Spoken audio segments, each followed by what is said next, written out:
नमस्कार दोस्तों, मेरा नाम शालिनी है और मेरा संबंध एक सीतापुर गांव से है।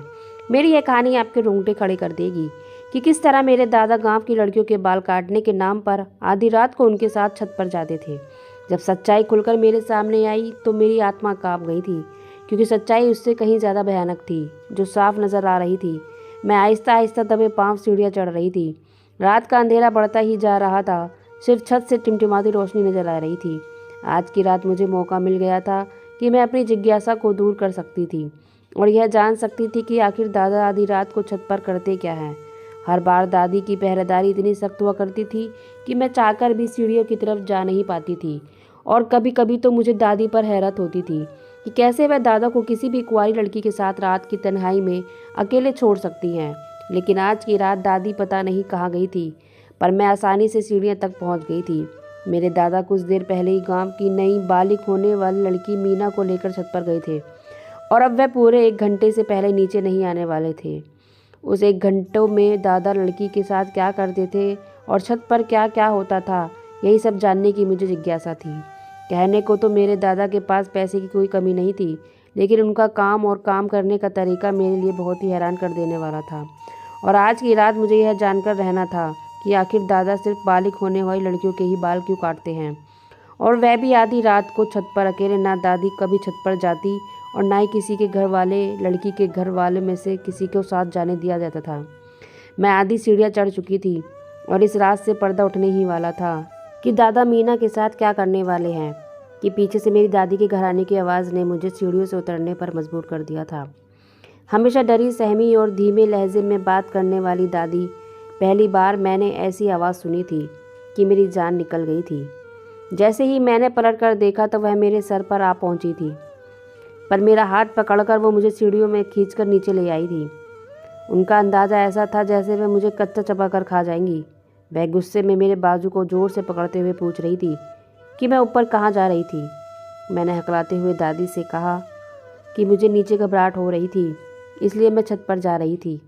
मेरी बात सुनकर दादी ने एक ज़ोरदार थप्पड़ मेरे मुंह पर मारा और कहने लगी, क्या तुम जानती नहीं हो, आज मीना अपने बाल उतरवाने के लिए आई है। फिर तुमने छत पर जाने के बारे में सोचा भी कैसे? क्या तुम अपने दादा का काम बंद करवाना चाहती हो? क्या तुम जानती नहीं हो, तुम्हें और तुम्हारी माँ को तुम्हारे दादा ही पाल रहे हैं। तुम्हारे पापा के मरने के बाद से तुम्हारे दादा ने तुम्हारी सारी जिम्मेदारी अपने सिर पर ले रखी है, और तुम हो कि उनके काम के पीछे पड़ गई हो। तुम्हारे दादा बिल्कुल भी नहीं चाहते कि जब वह काम करे तो कोई उन्हें बीच में परेशान करे, यहाँ तक कि मैं भी नहीं। इसलिए मैं भी कभी ऊपर जाने की कोशिश नहीं करती। बेहतर है कि आज के बाद तुम भी मत जाना आधी रात के वक्त और इस तरह नज़र ना आना, वरना अच्छा नहीं होगा, और फिर मैं तुम्हारे दादा को तुम्हारी शिकायत करूँगी। दादी की बात सुनकर मैं बहुत ज़्यादा डर गई थी, क्योंकि दादा से तो वैसे ही मुझे डर लगता था, और फिर उनकी अजीबोगरीब करतूत की वजह से मैं भी बहुत ज़्यादा परेशान रहती थी। अगर ऐसे में दादी उनसे मेरी किसी तरह की कोई शिकायत करती तो मेरे लिए और परेशानियां खड़ी हो जाती। मैंने फ़ौरन ही दादी से माफ़ी मांगी और कहा कि आज के बाद मैं कभी ऐसी गलती नहीं करूँगी। दादी ने मुझे नरमी से कहा कि मैं अपने कमरे में जाकर सो जाऊँ। मैंने सही मौका समझा और अपने कमरे की तरफ दौड़ लगा दी। कमरे में आकर भी मेरे दिमाग में यही बात घूम रही थी, क्या फिर दादा को बाल उतारने वक्त इतनी तन्हाई की भी क्या ज़रूरत थी कि वह किसी तीसरे की दखल बर्दाश्त नहीं कर सकते, जबकि गांव के दूसरा बाल काटने वाला जो है वह बीच चौराहे पर अपनी कुर्सी डालकर बैठा रहता है और आधे गांव के बीच लोगों के बाल काटता था। उसे तो ना ही किसी तरह की तन्हाई की ज़रूरत थी और ना ही किसी के आने जाने से कोई परेशानी थी। लेकिन मेरे दादा तो अलग ही तरह के नाइटी थे। दूसरों के दादा तो अपनी पोतियों से लाड़ प्यार करते थे, मगर मेरे दादा सिर्फ और सिर्फ मुझ पर पाबंदियां लगाया करते थे। हर बात पर बस यही कहते कि अब तेरा बाप मौजूद नहीं है तो इसलिए तू मेरी जिम्मेदारी है। मैं सिर्फ 12 साल की थी और इतनी कम उम्र में भी मेरे दादा मुझ पर ऐसे रोक टोक करते थे जैसे कि मैं कोई जवान लड़की हूँ, और ना ही मैं उनकी अनुमति के बगैर घर से बाहर निकल सकती थी और ना ही किसी के घर जाने के बारे में सोच सकती थी।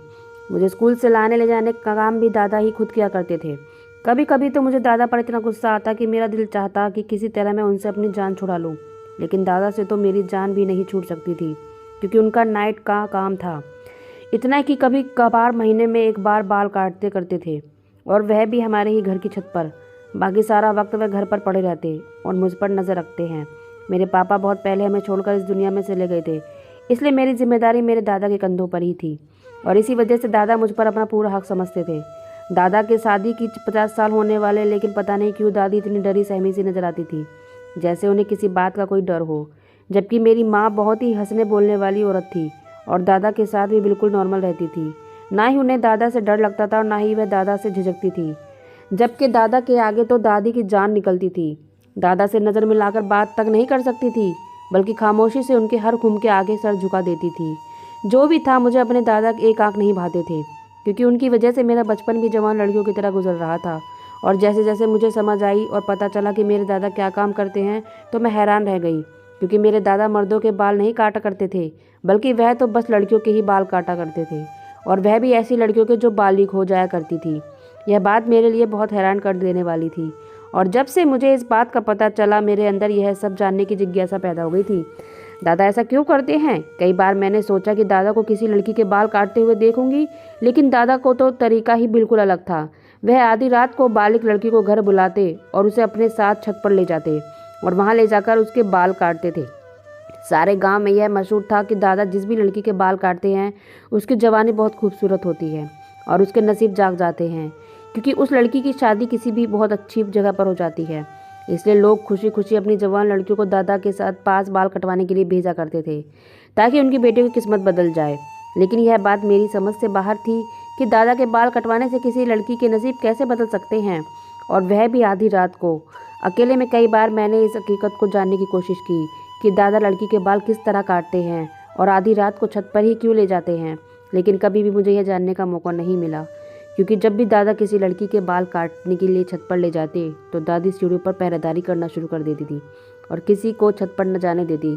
मेरी सहेली रीता बालिग हुई तो गांव की दूसरी लड़कियों की तरह उसे भी दादा के पास लाया गया। मैं यह सोचकर खुश हो गई कि चलो रीता से अगली सुबह इस बारे में बात करूंगी तो मुझे पता चल जाएगा दादा ने उसे छत पर ले जाकर उसके बाल कैसे काटे। लेकिन अगले दिन जब वह स्कूल आई तो बिल्कुल खामोश थी। मेरे सवाल करने पर भी उसने कोई जवाब ना दिया, बल्कि सारा वक्त गायब दिमागी की क्लास में बैठी रही। मैं हैरान थी कि इतनी शरारती और चुलबुली रीता को अचानक से क्या हो गया है, और घर आकर यही बात मैंने माँ से कही तो माँ हंसकर कहने लगी, बेवकूफ़, अब वह बालिग हो गई है और ऐसे में लड़कियों में बहुत ज़्यादा बदलाव आ जाते हैं, इसलिए वह भी अपनी माँ के कहने पर चुपचाप बैठी हो।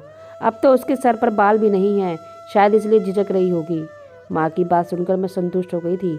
बाकी 14 साल की रीता बहुत अलग सी लग रही थी और क्लास के सब बच्चे भी उसे लगातार चिढ़ा रहे थे।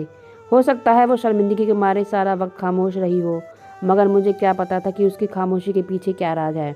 जब कुछ वक्त तक यही सिलसिला चलता रहा तो मैंने चोरी चुपके छत पर जाने की बहुत बार कोशिश की, लेकिन हर बार दादी आगे आ जाती या फिर माँ ही मुझे डांट कर कह दिया करती कि अपने दादा के काम में दखलंदाजी ना किया करो, तुम्हारे दादा ही हैं जिन्होंने तुम्हारे पापा के मरने के बाद हमारा पेट पाल रहे हैं। वह अगर तुम्हें डांटा भी करते हैं तो बर्दाश्त कर लिया करो, क्योंकि वह हमारा भला ही चाहेंगे। शुरू शुरू में मुझे माँ की यह बात बिल्कुल भी समझ नहीं आती थी, लेकिन फिर धीरे धीरे मुझे एहसास हुआ कि मेरी माँ एक विधवा औरत थी, जैसे पूछने वाला और कोई नहीं था। नाना नानी मर चुके थे और मेरे मामा दूसरे गांव में रहते थे। उन्होंने कभी पलटकर हमारा हाल तक नहीं पूछा था। ऐसे में दादा ही थे जो हर वक्त माँ के साथ खड़े रहे। दादा मेरी माँ को कहने लगे, तुम मेरी बेटी हो और तुम मेरे साथ ही रहो, मेरे लिए तुम कभी बोझ नहीं बन सकती। जब तक मैं जिंदा हूँ तुम्हें कभी किसी चीज़ की कोई कमी नहीं होगा। और दादी को भी हमारे साथ रहने पर कोई एतराज़ नहीं था। दादी तो माँ के लिए रिश्ते भी तलाश की लेकिन मेरी माँ ने उनको मना कर दिया।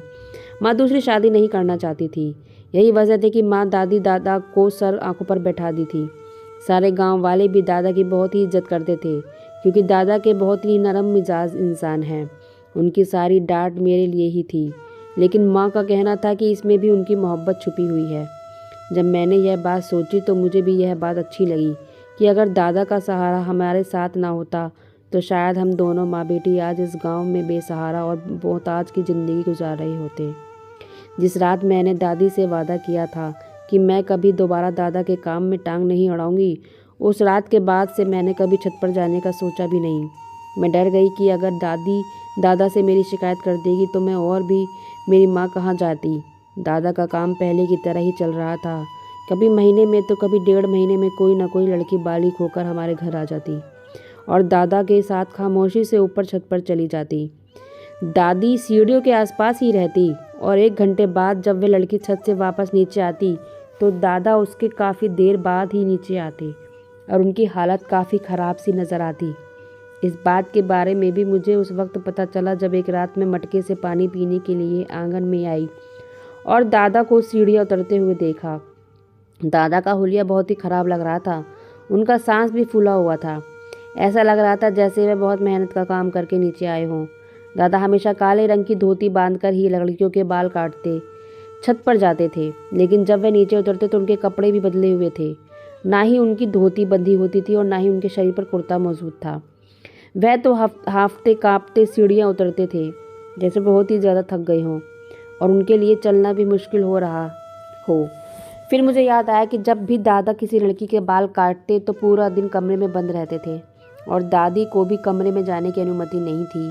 1 घंटे बाल काटने के बाद दादा इतना भी कैसे थक जाया करते थे कि सारा दिन कमरे से नहीं निकला करते थे। और फिर उस वक्त उन्हें चलता देखकर मुझे ऐसा लग रहा था जैसे वह खेत में हल जोत कर आ रहे हों। दादा को देखते ही मैं छुप गई थी और दादा अपने कमरे में चले गए थे। हमेशा की तरह अगले दिन दादी मेरे कमरे से बाहर थी और दादा कमरा बंद करके सो रहे थे। मेरे स्कूल की छुट्टी थी इसलिए उन्हें मेरी फिक्र नहीं थी और माँ भी काम के किसी की तबीयत पूछने के लिए बाहर गई थी कि तभी मैं किसी काम से बाहर किचन में गई तो मैं दादी के दुपट्टे में छुपकर आंसू बहाते देखा था।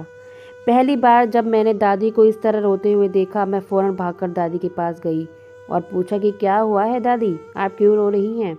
मेरी बात सुनकर दादी ने जल्दी से अपने आंसू दुपट्टे के पल्लू से साफ कर दिया और कहने लगी, नहीं पगली, मैं कहाँ रो रही हूँ, तुम बताओ तुम्हें क्या चाहिए। मैं अच्छी तरह जानती थी कि दादी रो रही थी और इसी बात ने मुझे ना सिर्फ दुखी कर दिया था बल्कि मैं बहुत ज़्यादा परेशान हो गई थी। ऐसी कौन सी बात है जिसकी वजह से दादा से छुपकर रोना पड़ रहा था। मुझे दादा से और नफ़रत का एहसास हो रहा था कि शायद ये दादा ही हैं जिनकी वजह से दादी छुप छुप कर आंसू बहा रही थी। उस दिन के बाद से मैं दादा दादी पर नज़रें रखने लगी थी। जब भी दादा किसी लड़की के बाल काटकर सीढ़ियाँ उतरकर नीचे आते तो उनके चेहरे पर थकान के असर साफ दिखाई देते और अगले सारे दिन मेरी दादी मुझ छुपकर रोती हुई नजर आती। और फिर मेरी ज़िंदगी में भी वही दिन आ गया जब मैं भी जवान हो गई। उस दिन मेरी माँ ने मेरा माथा चूमा और कहने लगी, मैं चाहती हूँ गांव के सभी लड़कियों की तरह तेरे दादा हाथों तेरी किस्मत चमक जाए। माँ की बात सुनते ही मेरी जान निकल गई। क्या माँ, मुझे भी बाल कटवाने के लिए दादा के हवाले करने जा रही हो। मैं यह सोचकर ही परेशान थी कि गांव की दूसरी लड़कियां की तरह मुझे भी सबके मजाक का निशाना बनना पड़ेगा। मैंने माँ के आगे हाथ जोड़ दिए और माँ से कहा कि मैं किसी भी हाल में बाल नहीं कटवाना चाहती हूँ। मेरा इनकार सुनकर माँ ने जोर से कहा कि क्या तुम नहीं जानती कि तेरे दादा की वजह से किससे गांव की लड़कियों की किस्मत बदल जा रही है, जिसके बाल भी आज तक तेरे दादा ने काटे हैं। कुछ ही दिनों में उनकी शादी बहुत धूमधाम से और बहुत ही अच्छी जगह पर हुई है। ऐसे ही तो गांव वाले अपनी बेटी तेरे दादा के हवाले करके नहीं कट जाते हैं। जब वह तेरे दादा के इस काम से कितना फ़ायदा उठा सकते हैं तो फिर हम घर वाले क्यों नहीं। मेरे लाख मना करने के बावजूद भी माँ ने दादा को बुलाया और दादा से कहा कि आज की रात आपको अपनी पोती के बाल उतारने हैं। यह सुनकर दादा के चेहरे का रंग फीका पड़ गया और कहने लगे कि क्या अपनी शालिनी भी बालिग हो गई है। माँ ने मुस्कुराकर कहा कि हाँ, अब शालिनी की बारी है कि हम उसकी धूमधाम से किसी अच्छी जगह शादी करेंगे और अगर इसके बालों पर आपका हाथ लग गया तो गांव की दूसरी लड़कियों की तरह इसकी किस्मत चमक उठेगी। यह कहकर माँ ने मुझे दादा के साथ छत पर भेज दिया। छत पर जाते ही मैंने दादा से मिन्नत की कि वह मेरे बाल ना काटे क्योंकि मैं गंजा नज़र नहीं आना चाहती थी। कुछ देर बाद दादा अपनी धोती बांधे मेरे आगे बैठे। उसके बाद दादा ने मेरे करीब आए तो मेरी जान निकल गई और फिर जैसे ही दादा ने मेरे सर पर हाथ रखा तो मेरी आंखों से आंसू बहने लगे। दादा ने मुझे अपने करीब किया और अपने सीने से लगाया। मुझे ऐसा लगा जैसे मेरा दम घुट जाएगा क्योंकि दादा ने मुझे बहुत मजबूती से पकड़ा हुआ था। और फिर मुझे महसूस हुआ कि दादा के गरम गरम आंसू मेरे गालों पर गिर रहे थे। मैं हैरान हो गई कि दादा क्यों रो रहे हैं। काफ़ी देर बाद जब दादा ने मुझे खुद से अलग किया तो उनकी आंखें लाल हो चुकी थी और आंसुओं से उनका चेहरा भीगा हुआ था। और फिर दादा की बात ने मेरे होश उड़ा दिए पर रोते हुए कहने लगे, शालिनी, मैं तेरा बाल नहीं काट सकता। मैं तेरे साथ कुछ गलत नहीं कर सकता। तुम मेरे बेटे की निशानी हो और तेरी चाहत मेरे घर की छत है। दादा की बात मुझे बिल्कुल भी समझ नहीं आई थी, लेकिन दादाजी के शब्दों ने मुझे चौंकने पर मजबूर कर दिया था। मैंने दादा से कहा कि आखिर आप कहना क्या चाहते हैं। दादा ने कहा, तुम वापस अपनी माँ के पास चली जाओ और उनसे कहना कि दादा तेरे बाल नहीं काट सकते। मैं उल्टे कदम से सीढ़ियाँ उतरकर माँ के पास चली आई और माँ को सब कुछ बता दिया। यह सुनकर माँ दादा के कमरे की तरफ चली दी। मैं भी माँ के साथ ही थी। जब हम कमरे में गए तो दादा दादी के कदमों में बैठकर रो रहे थे और दादी से माफ़ी मांग रहे थे। दादी भी सिसक कर रो रही थी। यह सब देखकर माँ भी परेशान हो गई और उन दोनों से पूछा कि आखिर मामला क्या है, मुझे भी तो कुछ पता चले।